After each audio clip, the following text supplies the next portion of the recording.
بتائے، لیکن ساتھ یہ کہہ دے کہ یہ پاسبلٹی ہے، بالکل ضروری نہیں کہ ایسا ہو. دیکھیں وہ جو واقعہ آپ نے ڈاکٹر محمود غازی اکثر بیان کیا کرتے تھے ڈاکٹر حمید اللہ کا، جو پیرس والے ڈاکٹر حمید اللہ مرحوم، شاید آپ نے سنا ہو وہ واقعہ. یہ ڈاکٹر محمود غازی نے اپنے محاضرات میں بھی یہ واقعہ لکھا. صحیح.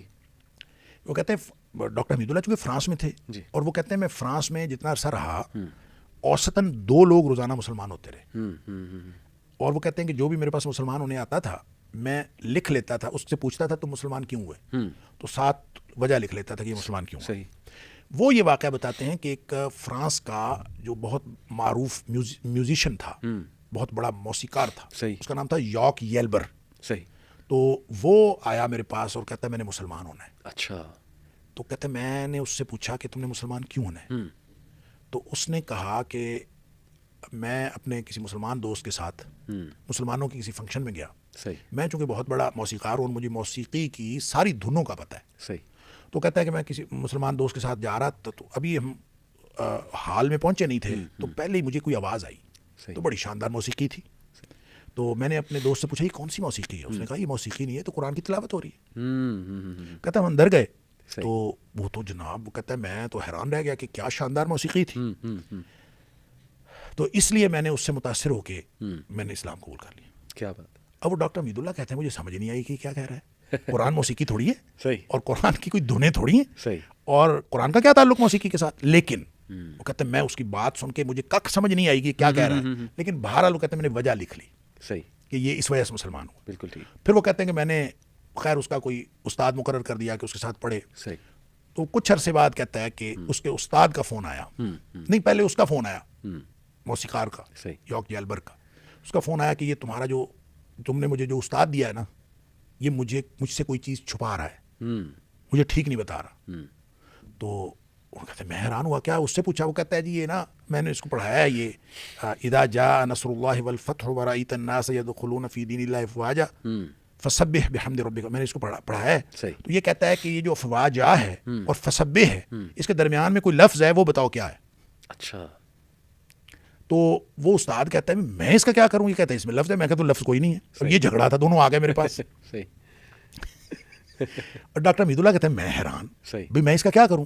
وہ کہتا ہے کہ میں نے قرآن کو شروع سے پڑھا ہے، ہر قرآن کی ہر آیت اور ہر لفظ میرے ان اصولوں پر پورا اتر رہا ہے. اچھا.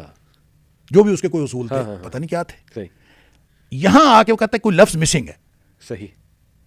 تو اب وہ ٹیچر بھی حیران. تو ڈاکٹر حمید اللہ صاحب کہتے ہیں میں بھی حیران، میں اس کو کیا کہوں.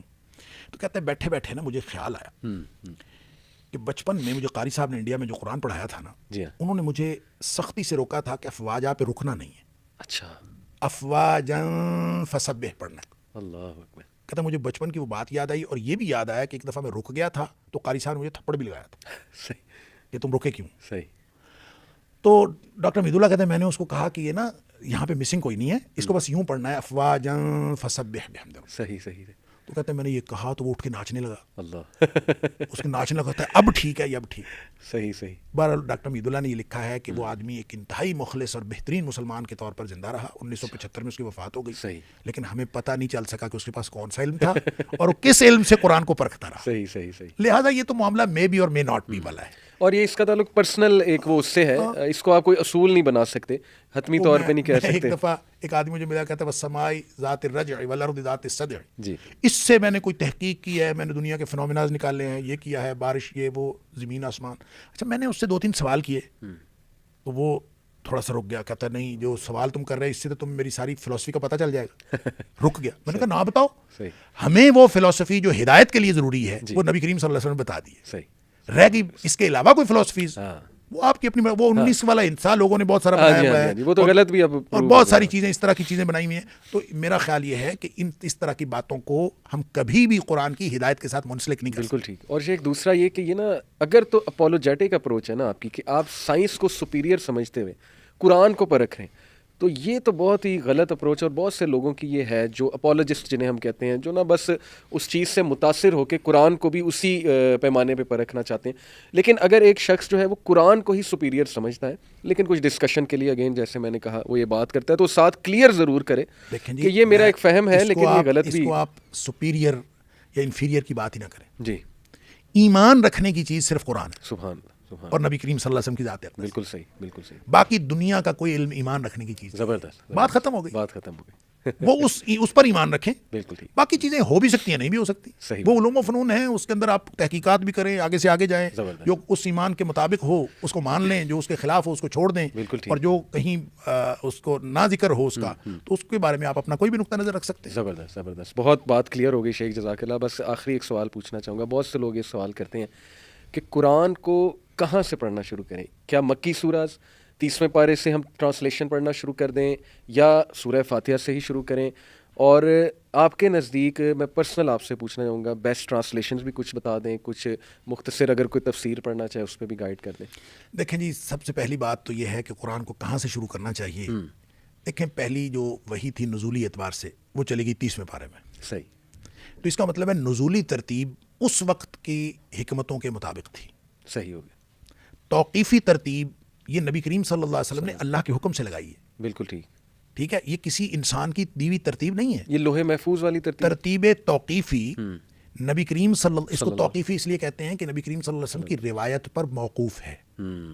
لہٰذا یہ ترتیب کہ فلاں صورت شروع میں آئے گی، فلاں اس کے بعد آئے گی، یہ ساری ترتیب گویا اللہ کی طرف سے نازل کردہ ہے. صحیح ہو گیا. اور نبی کریم صلی اللہ علیہ وسلم بتایا کرتے تھے کہ یہ آیت فلاں آیت سے پہلے، فلاں آیت کے بعد. لہٰذا وہ جو آیات کی تعداد کا اختلاف ہے نا کہ 6000 یہ بہت ساری یہ غلط فگر ہے، 6666 لوگ کہتے ہیں آیات، یہ تو بالکل غلط ہے. 6234 6235 6236 صحیح.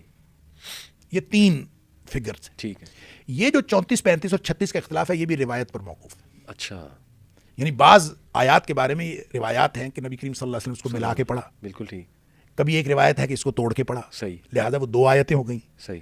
کہیں ایک آیت ہو گئی. لہٰذا 34 35 اور 36 کا اختلاف ہے. صحیح.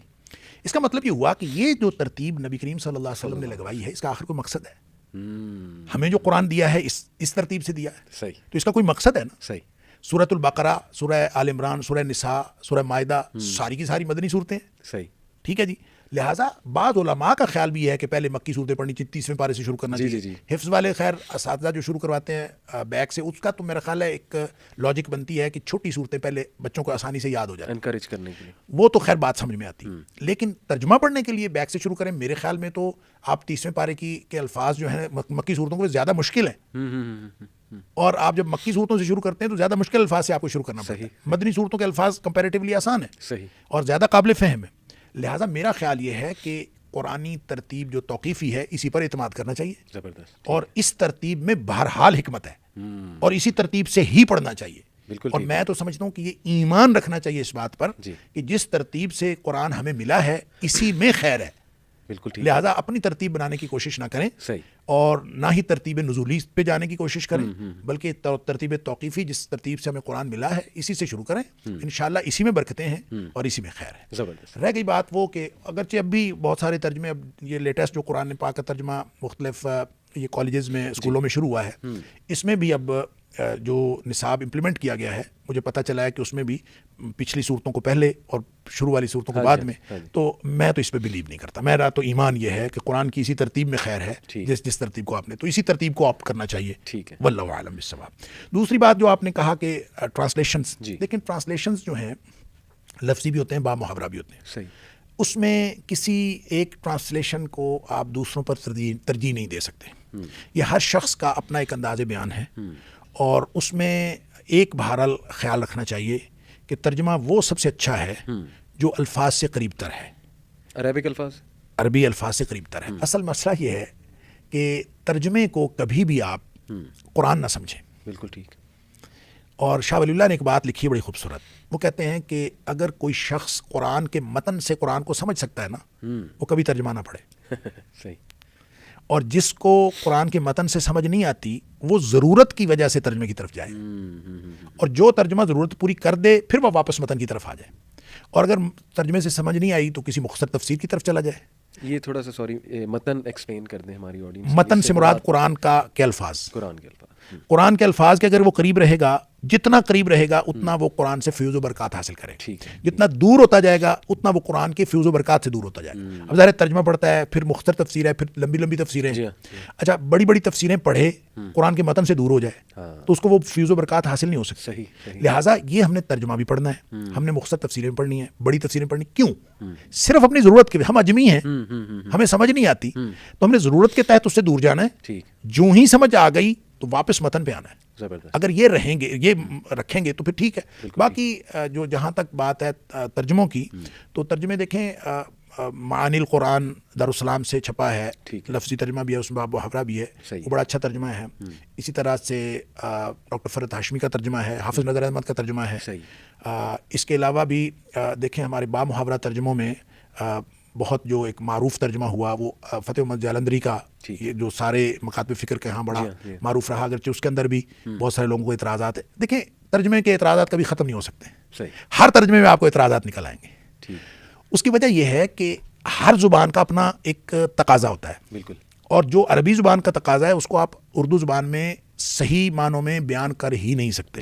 لہذا ہر شخص اپنے حساب سے اس کو بیان کرنے کی کوشش کرتا ہے. وہ کسی ایک جگہ سے صحیح ہوگا، کسی دوسری جگہ سے کمزور ہوگا، کسی دوسری جگہ سے زیادہ مضبوط ہوگا. تو یہ میں نہیں سمجھتا کہ میں تو کسی کو کوئی ترجمہ ریکمینڈ نہیں کرتا. میں تو یہ کہتا ہوں کہ آپ قرآن کے متن کو، ٹیکسٹ کو سمجھنے کی کوشش کریں. وہ آپ کو ایک ترجمے سے سمجھ آتا ہے یا دوسرے سے سمجھ آتا ہے یا چوتھے سے سمجھ آتا ہے، وہ ضرور پڑھیں. اور اگر وہاں سے نہیں سمجھ آتا تو پھر کوئی مختصر تفسیر پڑھیں.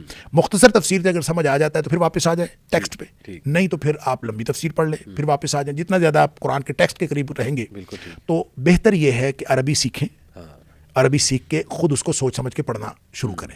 یہ زیادہ بہتر ہے بجائے اس کے کہ آپ ترجموں کے، اردو ترجموں کے اوپر کسی کے بھی ترجمے پہ اعتماد کرنے کی ضرورت نہیں ہے. خود عربی سیکھیں اور اس کو سوچ سمجھ کے پڑھنے کی کوشش کریں.